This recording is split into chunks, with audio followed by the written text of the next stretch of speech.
last time I was over 300 pounds, I took third at the Olympia. So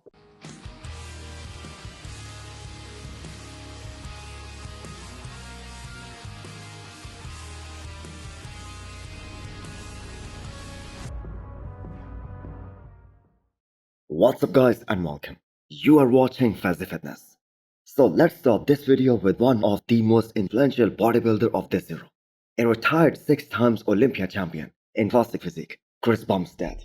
And his recent update, roughly 2 months after his retirement. And I have got to say, he has been able to hold on to it pretty damn well. But that isn't a surprise at all, since cbum just announced his retirement from competitive bodybuilding. He never said he's gonna stop bodybuilding altogether, or being a bodybuilder, because the man absolutely loves it. And he still loves that lifestyle, although he has been trying to get more into functional training and be more active in other sports as well. Now considering his weight cutoff for classic physique was 242, he must be over 50 pounds here right now. And that was actually his goal, to get bigger, but stay in a decent shape as well. So how many more Olympia titles would cbum have won if he continued as the defending classic physique Olympia champion? Well, I think definitely not a lot, because he has been dealing with some injuries, especially in the final few years.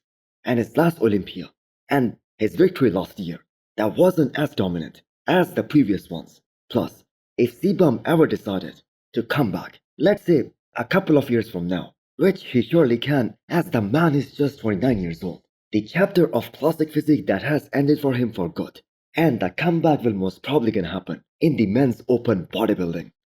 So Lee Haney, a legendary Olympia champion with 8 consecutive Olympia wins, and Chris Bumstead, both these guys have some similarities, as they both retired very young, and once Lee Haney was done, we never saw him back on the stage.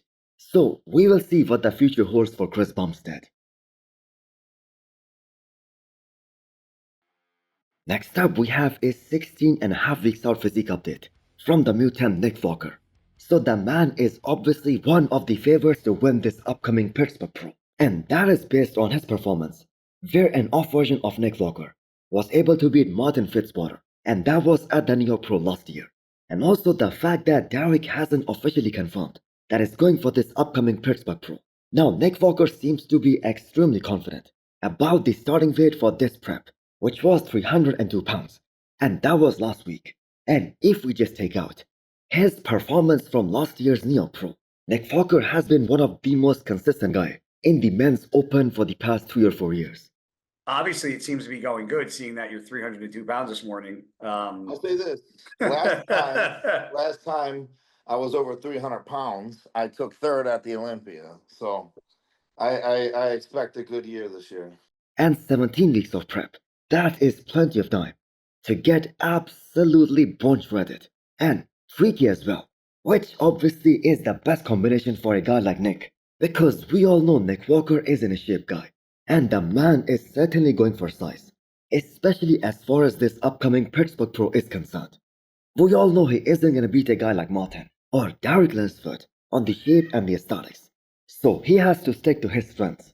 I mean, the biggest lesson that Nick learned trying to be more aesthetic, that was back at the Arnold 2023, where he sat down so damn hard that it did more bad than good, because the man just lost all of his quad sweep, so he is never gonna make that mistake again.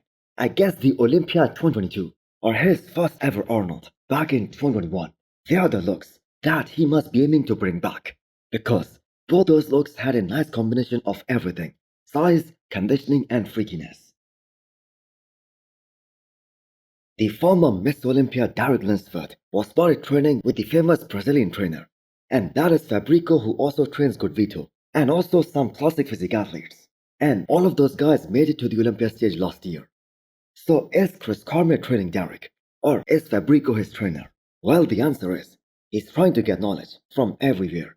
And he did hint that on one of his YouTube videos, that there are gonna be some new trainers in his gym, making him go through all these workouts, especially for this upcoming Arnold Classic. We're going to have another special guest trainer coming in January. I don't want to give any hints just yet, but pretty excited to have him come out. Now it seems like the legs are gonna be his top priority during this Arnold prep, and rightfully so. It should be that way, as the legs were the main reason Derek dropped down to third in his first ever Miss Olympia title defense. Now, if we talk about the general consensus among the entire bodybuilding community, the fans, the judges, the experts, the odds I have got to say are against Derek. Because if both Samson and Derek, they show up at their 100%, Samson Dauda is going to take that title. Because the man is just built better, especially with his height, his structure, and his aesthetics. If Derek comes in 100% and Samson comes in 100%, and no disrespect against Derek, but I got Samson winning 10 times out of 10. Well, who doesn't? Right? Because he's built better, right? And But Derek kinda disagrees. He's only focused on bringing his 100% in 6.5 weeks' time, and he's coming to win. Now keep in mind, Chris Cormier and Fabrico, they are gonna be in charge of Derek's training only, and Chris Aceto is gonna be the real mind behind peaking Derek for this upcoming show. Next up, we have a physique update from Tonio Bton, the biggest and the leanest the man has ever looked, especially this far out of the show, and his first show of the year. That is gonna be the lead in sports, and he intends to shock the entire bodybuilding world with the improvements that he made during this ongoing off season, which by the way started after Cali Pro last year. And we have to keep in mind, this has been the first real off season for Tonio since 2021, and that was the year Tonio switched from the 212 to the men's open bodybuilding, and the man has been continuously competing ever since 2021 without taking any break. Now, anyone who says that Tonio should have stayed in the 212, that in my opinion is plain and simply wrong. He made it to the men's open Olympia stage for 3 years in a row, and not just that, he was top 8 at the Olympia 2023, and that's enough to prove how good of an open bodybuilder the man is, even when he's lacking some size and thickness in different areas, especially in his front. So placing third at last year's New York Pro, that must have made him realize that in order to compete with the big boys and have a shot at that Olympia top 6, he definitely needs more size, more thickness, more mass. Now top 6 might seem unrealistic from a fan's perspective, because I think we can all agree there are some superb physiques in that first Olympia callout. But if Tonio keeps his lungs in check and brings more thickness and more density and more mass, especially in his chest and areas like his hamstrings, he's gonna be as complete as any other guy on that stage. So the good thing for Tonio is that he has an awesome back, unlike some great talents like Carlos Thomas Jr. or Justin Jair, who are struggling specifically in that aspect. It is safe to say that Steve Kuglo is retired. Although he hasn't made it official, he hasn't announced it just yet. But we haven't seen him on a bodybuilding stage for quite some time now. And if I can remember correctly, his last show, that was Texas Pro 2022, where he not only lost to Andrew Jack, but also Martin Fitzwater. Now Steve was one of the biggest bodybuilder on the stage, especially in his prime.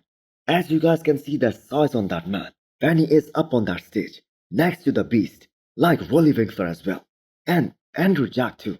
So the Arnold 2022, that was probably the best physique of Steve's entire career, and he placed top 3 in that show.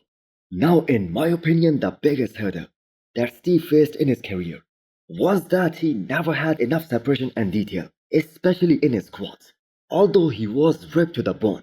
And that was the case at his last Arnold as well, and Boston Pro 2, which were some of his favorite looks. So placing top 6 at the Olympia back in 2019, that was probably the biggest achievement of Steve's career.